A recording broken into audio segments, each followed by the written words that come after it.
Hello दोस्तों, मैं अक्षय कुमार जाटव स्वागत करता हूं आप सभी का आपके अपने यूट्यूब चैनल RN&RM एकेडमी पर। दोस्तों, आज हम लोग बात करेंगे आर्टेरियल ब्लड सैंपलिंग के बारे में। क्या होता है ये?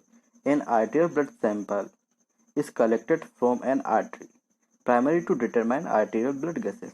इस सैंपल को हम आरटी से कलेक्ट करते हैं आरटी की ब्लड गैसेस के अमाउंट को डिटरमाइन करने के लिए। Arterial blood sampling should only be performed by health worker. ये एक हेल्थ वर्कर के द्वारा परफॉर्म की जाने वाला वो प्रोसीजर है। The sample can be obtain either through a catheter placed in an artery or by using a needle and syringe to puncture an artery.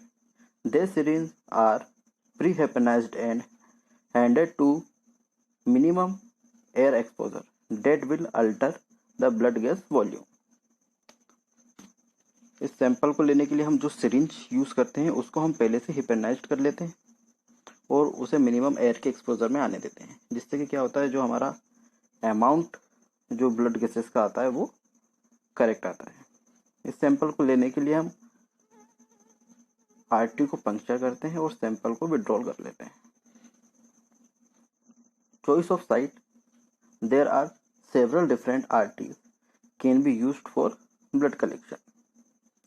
The first choice is the radial artery, which is located on the thumb side of the wrist. Because of its small size, use of this artery require extensive skill in arterial blood sampling. सबसे पहले आती है इसमें radial artery. Radial artery जो होती है ये आपके थंब की साइड में रिस्ट पे लोकेटेड होती है। इस आर्टरी से सैंपल लेने के लिए हमें एक्सटेंसिव स्किल की और ट्रेंड मेडिकल पर्सनल की ज़रूरत होती है। बाकी किससे जो अदर साइट्स हैं वो है ब्रेकियल और femoral artery. Complication related to arterial blood sampling, arteriospasm. Arteriospasm को हम नॉर्मल टर्म में कह सकते हैं involuntary contraction of vessels.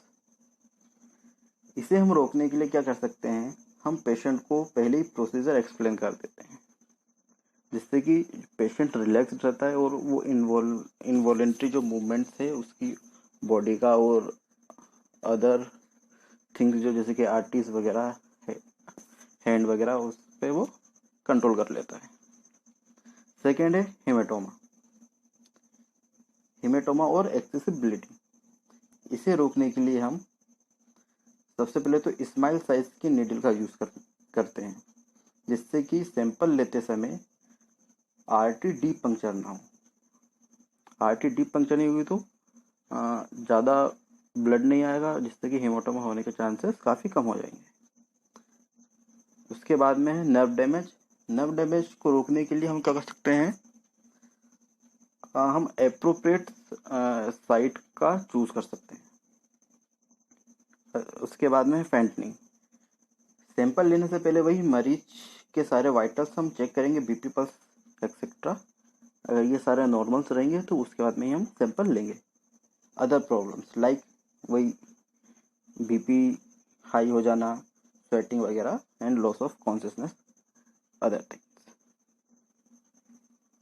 Sampling errors, sample लेते समय क्या क्या एरर्स हो सकते हैं। Inappropriate collection and handling of artery blood specimen can produce incorrect result. ठीक है, तो क्या है, इन एप्रोप्रिएट कलेक्शन और हैंडलिंग ऑफ जो सैंपल हमने लिया है आरटी से उसकी हैंडलिंग ठीक से नहीं हुई, उसका इम्प्रॉपर कलेक्शन हुआ, तो उसकी वजह से जो रिजल्ट है वो इनकरेक्ट आ सकते हैं।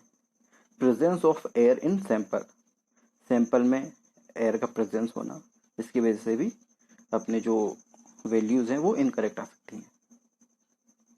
Collection of venous rather than artery, artery की जगह वेन से सैंपल का कलेक्ट होना, or an improper quantity of heparin in syringe or improper mixing after blood is drawn. Syringe में हिपेरिन की क्वांटिटी कम होने के कारण या फिर सैंपल लेने के बाद में ब्लड और हिपेरिन का मिक्सचर ना होने के कारण ब्लड क्लॉट हो सकता है। इसकी वजह से भी सैंपल उसके रिजल्ट में, या फिर उस अगर क्लोट हो गया तो फिर उसका रिजल्ट ही ठीक से नहीं आएगा। Equipment and supply. सैंपल लेते समय हमारे पास में क्या क्या चीज़ें होनी चाहिए उसके बारे में हम आगे पढ़ें। प्री हेपेनाइट सिरिंज, पहले से हेपेनाइट की हुई सिरिंज होनी चाहिए हमारे पास में। नीडल्स होनी चाहिए हमारे पास में 20, 23 एंड 25 गैस की। Choose a size that is appropriate for the site. ठीक है, मतलब जो जिस साइट से हम सैंपल ले रहे हैं उस साइट के लिए जो अप्रोप्रिएट नीडल होगी उसको हम चूज करेंगे। A safety syringe with a needle cover that allow the syringe to be kept before transport. Syringe को पेशेंट का सैंपल लेने से पहले भी, सैंपल लेने के बाद भी उसको प्रॉपर कवर करके लेके आएंगे उसके नीडल को। A bandage to cover the puncture site after the collection, एक बैंडेज होनी चाहिए हमारे पास में सैंपल कलेक्ट करने के बाद में जो पंक्चर साइट है उसके ऊपर अप्लाई करने के लिए। Now we on procedure. Procedure में सबसे पहले क्या करेंगे, सबसे पहले पेशेंट को हम आइडेंटिफाई करेंगे उसके नाम से, उसके बेड नंबर से। देन उसके बाद में पेशेंट को हम अपने बारे में बताएंगे और क्या प्रोसीजर हम करने वाले हैं उसके बारे में उसको एक्सप्लेन करेंगे। फिर हम इंश्योर करेंगे the patient on their back and lying flat, कि वो अपनी पीठ के बल पे सीधा लेटा हुआ होना चाहिए। Locate the radial artery by performing an Allen test, Allen test के द्वारा हम जो रेडियल आर्टरी है उसको लोकेट करेंगे। क्या होता है Allen test? It is a standard test to assess the arterial blood supply on the hand, हाथ के अंदर जो आर्टीरियल ब्लड सप्लाई है उसको असेस करने के लिए टेस्ट हम करते हैं, उसको हम एलन टेस्ट कहते हैं। It will be necessary to palpate the site again, put on sterile gloves and PP. Sample लेने से पहले हम एक बार वापस से उस साइट को वापस से पाल्पेट करेंगे। उससे पहले हम जो भी एसेप्टिक टेक्निक्स होती हैं वो सारी यूज़ करेंगे, जैसे ग्लव्स, पीपी किट वगैरह। फिर उसके बाद में disinfectant the sampling site on the patient with 70% alcohol and allow to dry. जो भी सैम्पलिंग साइट है उसको हम डिसइंफेक्टेंट करेंगे स्प्रिट्स वगैरह से, जो कि 70% एल्कोहल का अमाउंट उसमें हो। फिर उसके बाद में हम उसको ड्राई होने देंगे। फिर use heparinised syringe and injected correct angle 45 degree. Heparinised syringe को हम यूज़ करेंगे सैंपल लेने के लिए, उसको इंजेक्ट करेंगे हम करेक्ट 45 डिग्री के angle. Withdraw the needle and syringe, place a dry piece of gauze और cotton wool, cover the site and have the patient or an assistant apply firm pressure for sufficient time 3 to 5 minutes and stop bleeding। Sample लेने के बाद में हम syringe को निकाल लेंगे और जो सैंपल साइट है वहाँ पे हम कोई भी गॉस पीस वगैरह से प्रेस करेंगे जिससे कि जो ब्लीडिंग है वो स्टॉप हो जाए। लेवल द सैंपल सिरिंज में लेवल करेंगे जैसे कि पेशेंट का नाम, age, date and collection time.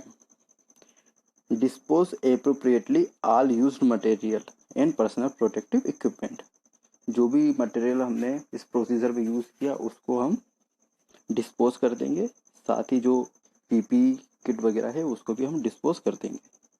फिर उसके बाद में क्या करेंगे, हम check the patient site for bleeding after 4 to 5 minutes, 4 से 5 मिनट तक जो साइट से अपने सैंपल लिया उस साइट को हम असेस करेंगे। ये एक पिक्चर है जिस पिक्चर में दिखाया गया है कि किस तरीके से हम साइट को असेस करेंगे और सैंपल किस तरीके से लेंगे। ओके दोस्तों, बहुत बहुत थैंक यू। अगर पसंद आया है तो चैनल को लाइक, शेयर और सब्सक्राइब जरूर करें। Thank you.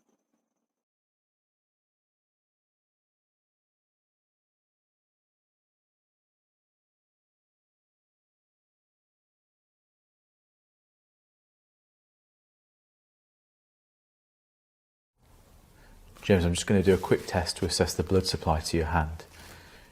Could you just make a very tight fist for me? And hold it there. I'm now going to press on each side of the wrist. Keep your fist as it is. And relax.